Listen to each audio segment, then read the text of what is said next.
सर्व मंगल मांगल्ये शिवे सर्वार्थ साधिके शरण्ये त्र्यंबके गौरी नारायणी नमस्तुते। जय माता दी। आध्यात्मिक कथाएं चैनल की तरफ से आप सभी को चैत्र मास नवरात्रे अष्टमी की बहुत बहुत शुभकामनाएं।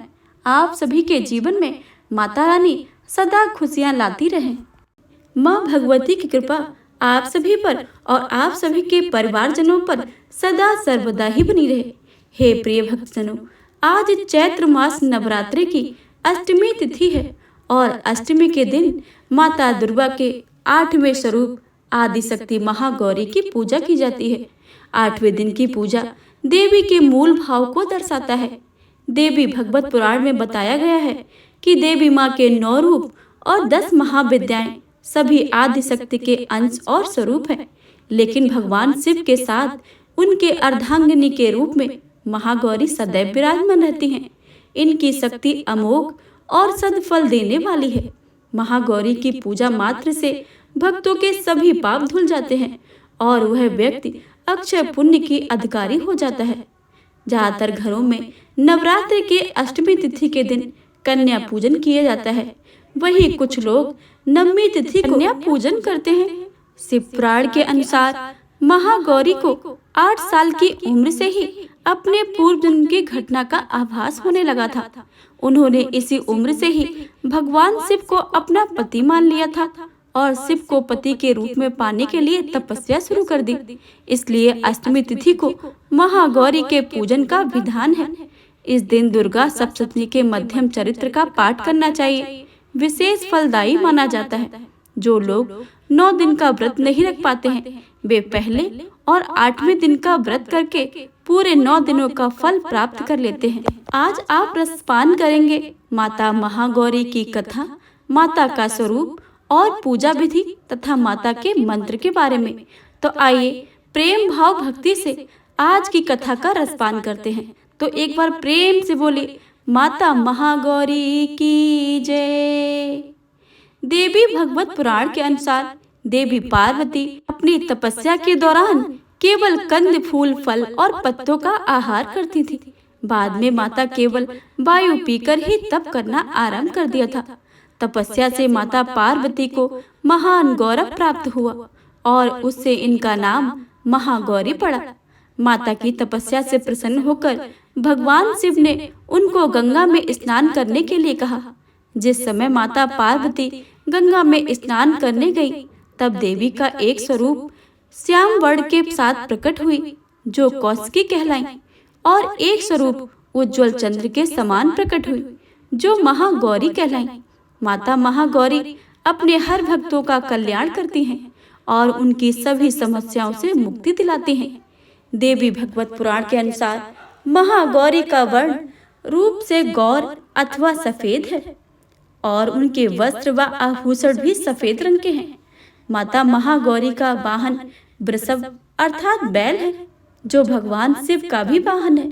माँ का दाहिना हाथ अभय मुद्रा में है और नीचे वाले हाथ में दुर्गा शक्ति का प्रतीक त्रिशूल है। महाशक्ति के ऊपर वाले हाथ में शिव का प्रतीक डमरू है। डमरू धारण करने के कारण माँ को शिवा के नाम से जाना जाता है। माता के नीचे वाले हाथ अपने भक्त को अभय देता हुआ वर मुद्रा में है और माँ शांत मुद्रा में दृष्टिगत है।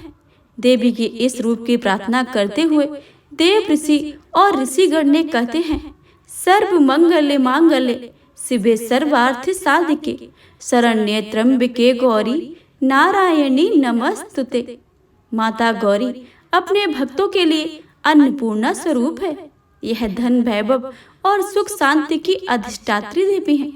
सांसारिक रूप में इनका स्वरूप बहुत ही उज्जवल, कोमल, श्वेत वर्ण और श्वेत वस्त्रधारी है। देवी महागौरी को गायन संगीत प्रिय है और यह सफेद वृषभ यानी बैल पर सवार रहती हैं। इन दिन कन्या पूजन का भी विधान है। कुछ लोग नवमी के दिन भी कन्या पूजन करते हैं, लेकिन अष्टमी के दिन कन्या पूजन करना श्रेष्ठ रहता है।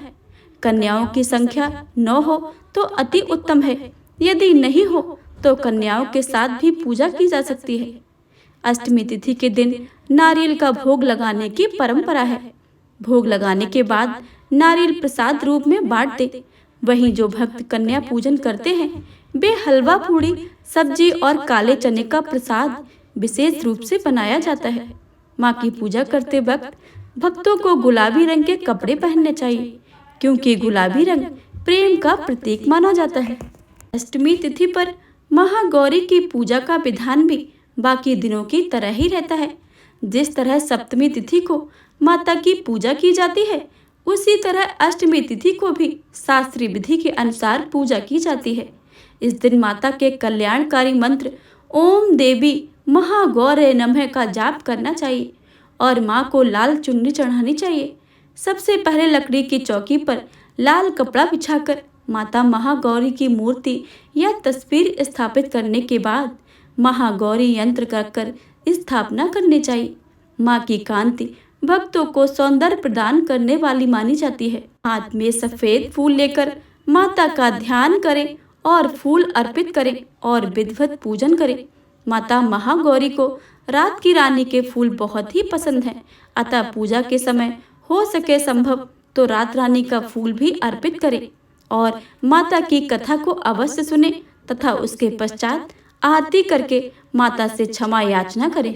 माता महागौरी की कथा के अनुसार, पहली कथा के अनुसार देवी महागौरी 16 वर्ष की ही वो अविवाहित कन्या है, जिन्होंने भगवान शिव को पति के रूप में प्राप्त करने के लिए वर्षों कठोर तपस्या की थी। उनकी त्वचा पर धूल जम गई थी, जिससे वह काली दिखने लगी थी। माता की इस कठोर तपस्या से महादेव प्रसन्न हुए और उन्होंने देवी महागौरी को विवाह का वचन दिया। इसके बाद जल से माता पार्वती की मिट्टी और धूल को साफ किया गया, जिससे उनका रंग पुनः सफेद हो गया। इस तरह से उनका नाम महागौरी पड़ा। माता की दूसरी कथा के अनुसार शुंभ और निशुंभ 2 राक्षस पृथ्वी पर तबाही मचाने लगे थे, जिसका अंत केवल देवी ही कर सकती थी। तब भगवान ब्रह्मा की सलाह पर भगवान शिव ने देवी पार्वती की त्वचा को काला कर दिया। देवी पार्वती ने अपना रंग रूप फिर से प्राप्त करने के लिए घोर तपस्या की। तब भगवान महादेव ने उनकी तपस्या से प्रसन्न होकर उन्हें मानसरोवर में स्नान करने की सलाह दी। मानसरोवर के जल से स्नान करने से देवी पार्वती की काली छवि फिर से श्वेत हो गई। माता के इस रूप को कौशिकी कहा गया है। अपने द्वारा हुए अपराधों के लिए माता से क्षमा प्रार्थना करते हैं। हे परमेश्वरी, मेरे द्वारा रात दिन सहस्त्रों अपराध होते रहते हैं। यह मेरा दास है, यह समझकर मेरे उन अपराधों को तुम कृपा पूर्वक क्षमा करो। परमेश्वरी, मैं आवाहन नहीं जानता हूँ, विसर्जन भी नहीं जानता तथा पूजा करने का ढंग भी नहीं जानता। मुझे क्षमा करो, मुझे क्षमा करो। देवीश्वरेश्वरी, मैंने जो मंत्रहीन, क्रियाहीन और भक्तहीन पूजन किया है, वह सब आपकी कृपा से पूर्ण हो। सैकड़ों अपराध करके भी जो तुम्हारी शरण में जाकर जगदम्ब पुकारता है, उसे वह गति प्राप्त होती है जो ब्रह्मा आदि देवताओं के लिए सुलभ नहीं है। हे जगदम्बे, मैं अपराधी हूँ, किंतु तुम्हारी शरण में आई हूँ। इस समय दया की पात्र हूँ, तुम जैसा चाहो वैसा ही करो। देवी परमेश्वरी, अज्ञान से, भूल से अथवा बुद्धि भ्रांत होने के कारण मैंने जो न्यूनता या अधिकता कर दी हो, वह सब क्षमा करो और प्रसन्न हो। सच्चिदानंद स्वरूपा परमेश्वरी, जगत माता कामेश्वरी, तुम प्रेम पूर्वक मेरी यह पूजा स्वीकार करो और मुझ पर प्रसन्न रहो। देवीश्वरेश्वरी, तुम गोपनीय से गोपनीय वस्तु की रक्षा करने वाली हो। मेरे निवेदन किए हुए इस जप को ग्रहण करो। तुम्हारी कृपा से मुझे सिद्धि प्राप्ति हो। इस तरह से माता को क्षमा प्रार्थना करके आज की कथा का समापन करते हैं। बार प्रेम से बोलिए माता महागौरी की जय।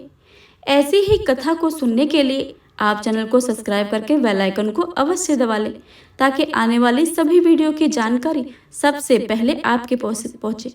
हमारे इस चैनल पर श्री दुर्गा सप्तशती, श्री दुर्गा रक्षा कवच, अर्गला स्तोत्र, कीलक स्तोत्र, ये कथाएं हमारे चैनल पर अपलोड हैं, तो कृपया करके उनको भी एक बार अवश्य ही सुनिएगा। मिलते हैं अगली ऐसे ही वीडियो में, तब तक के लिए जय माता दी।